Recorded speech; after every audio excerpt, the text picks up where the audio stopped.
নমস্কার বন্ধুরা, প্রেরণা বাংলা মোটিভেশন চ্যানেলের আজকের পর্বে সবাইকে আমন্ত্রণ। আপনাকে কারাই ঈর্ষা করছে বলুন তো? আপনি তাদের চিনবেন কি করে? নিজেকে যদি আপনি এই প্রশ্নটি করেন যে আপনার ভালো কে চায়, উত্তরটি খুঁজতে গেলে ঠক বাজতে গা উজাড় হয়ে যাবে। বর্তমান সময় এটাই বাস্তব যে সবাই নিজের ভালো চায়। অন্যের ভালো হচ্ছে এটি সহ্য করা অসম্ভব। খুব রুক্ষ শোনালেও এটি সত্যি কথা। আপনার উন্নতি, আপনার সাফল্য, আপনার ভালো থাকা, ভালো খাওয়া, ভালো পড়া অনেকেরই অসুস্থতার কারণ হয়ে যায়। আপনার চারপাশের মানুষ যারা রয়েছেন, বেশিরভাগ সময় তারা আপনার সামনে একটি মুখোশ পরে থাকেন। সে হলো ভালো মানুষের মুখোশ। আপনার সাথে ভালো ভালো কথা বলেন এবং আপনার ভেতরের কথাটি জানার চেষ্টা করেন। তারা কি বাস্তবে আপনাকে পছন্দ করেন নাকি ঈর্ষা করেন? আপনাকে যারা ঈর্ষা করে তারা অনেক সময় আপনার সাথে মিষ্টি মিষ্টি কথা বলে আপনার অন্তরের সমস্ত কথা জেনে নেওয়ার চেষ্টা করে, অর্থাৎ আপনার ভবিষ্যৎ পরিকল্পনা জানতে চায়, যার সাধারণত দুটি উদ্দেশ্য থাকে। প্রথম, আপনার পরিকল্পনা যাতে বাস্তব রূপ না পায় তার চেষ্টা করা, অর্থাৎ আপনার প্ল্যানিংয়ে জল ঢেলে দেওয়া। আর দ্বিতীয়, আপনার প্ল্যানিং জেনে নিয়ে তা অনুকরণ করা। অনুসরণ করা এই উন্নত মানসিকতার পরিচয়, কিন্তু অনুকরণ নয়। সবসময় মনে রাখবেন, জীবনের সাফল্য পেতে গেলে প্রয়োজন মৌলিকত্ব। আপনার চারপাশের 4 ধরনের মানুষের থেকে আপনি সবসময় সতর্ক থাকবেন, কারণ এই 4 প্রকারের মানুষই সবসময় আপনাকে ঈর্ষা করবে। প্রথম, যে আপনাকে অনুকরণ করে, অর্থাৎ আপনি যা করছেন বা যে পোশাক পরিচ্ছদ পরছেন, দেখবেন সেও ঠিক একই রকমভাবে নিজেকে সাজিয়ে তুলছে। তাদের থেকে সাবধান হয়ে যাবেন। দ্বিতীয়, যে অকারণে আপনাকে অপমান করে, কারণ সে জানে যে আপনার যোগ্যতা তার থেকে অনেক বেশি।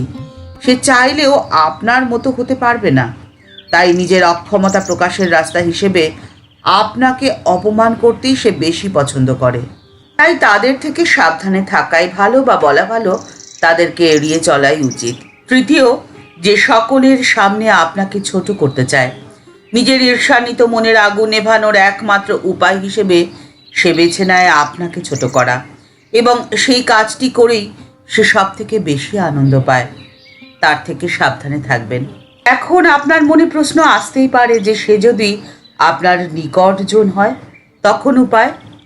বাস্তবে যে আপনার নিকট হবেন সে এর মধ্যে কোনোটাই করবেন না, কারণ আপনার নিকটজন যিনি, তিনি তো ভালোভাবেই জানবেন যে কোন কথায় আপনি কষ্ট পান, তাই সেই কাজ তিনি কখনোই করবেন না।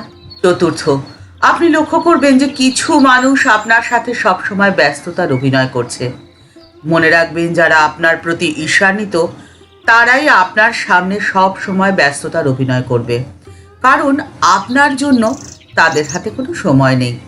তাই সেসব মানুষ থেকে সবসময় সাবধানে থাকবেন। বাস্তব কথাটি কি বলুন তো? নিজের উন্নত জীবনের জন্য প্রয়োজন মুক্তির, প্রয়োজন স্বাধীনতার। সব মানুষই সমানভাবে সৃষ্ট। বিধাতা মানুষের মধ্যে এমন কিছু অধিকার দিয়েছেন যা অন্তর্নিহিত, এবং কোনো অবস্থাতেই সেগুলোকে তার কাছ থেকে কেড়ে নেওয়া যায় না, বিচ্ছিন্ন করা যায় না। জীবন, স্বাধীনতা এবং আনন্দের অনুসন্ধান সেগুলোর মধ্যে অন্যতম। জীবনে আপনি বাঁচুন সবাইকে নিয়ে, কিন্তু কারোর জন্য আপনি বাঁচবেন না। আপনি বাঁচবেন আপনার জন্য, স্বাধীনভাবে। জীবনে ভালো থাকার জন্য প্রয়োজন স্বাধীনতার। আর স্বাধীনতা এমন একটি বিষয় যার কথা বারবার বলতে গিয়ে স্বামীজি কখনোই ক্লান্ত হননি। স্বাধীনতা অর্থে আমরা সাধারণত বুঝি সামাজিক স্বাধীনতা, অর্থনৈতিক স্বাধীনতা ও রাজনৈতিক স্বাধীনতা, কিন্তু স্বামীজি এই সমস্ত কিছুর ওপরে আরেক রকমের স্বাধীনতার কথা আমাদের বলে গেছেন। তা হলো আধ্যাত্মিক স্বাধীনতা বা মুক্তি। সিস্টার ক্রিস্টিন তার স্মৃতিচারণে বলছেন, 1000 আইল্যান্ড পার্কে স্বামীজি একদিন পিঞ্জরাবদ্ধ সিংহীর মতো বলে উঠেছিলেন, আজাদ আজাদ, মুক্তি মুক্তি, চাই মুক্তি। অন্য একদিন তিনি তাদের বলেছিলেন, এবার আর মায়াকে ত্রিসীমানায় ঘেঁষতে দিও না। জন্ম জন্ম আমরা মায়ার খপ্পরে পড়েছি, আর নয়। এবার আর আমরা কোনো মতেই ধরা দেব না। বাস্তবে মায়াই হলো সেই কারণ যার জন্য আপনি কষ্ট পাচ্ছেন। আপনি যদি মায়ার থেকে মুক্ত হতে পারেন তাহলে আপনি থাকবেন সব সময় ভালো। স্বামীজি কেবল নিজের মুক্তির জন্য নয়, সকলের মুক্তির কথাই চিন্তা করতেন। যারা তার সান্নিধ্যে এসেছিলেন তাদের এই মুক্তির জন্য এক জ্বলন্ত তৃষ্ণা তিনি অনুভব করতেন। কিন্তু এই মুক্তি কি করে আসবে? স্বামীজি বলছেন, সমুদায় প্রকৃতির চরম লক্ষ্যই হলো মুক্তি, আর এই মুক্তি কেবল পূর্ণ নিঃস্বার্থপরতা থেকেই লাভ করা হয়। প্রত্যেকটি নিঃস্বার্থ চিন্তা, প্রত্যেকটি নিঃস্বার্থ কাজ, প্রত্যেকটি নিঃস্বার্থ বাক্য আমাদেরকে ওই আদর্শের অভিমুখে নিয়ে যাবে।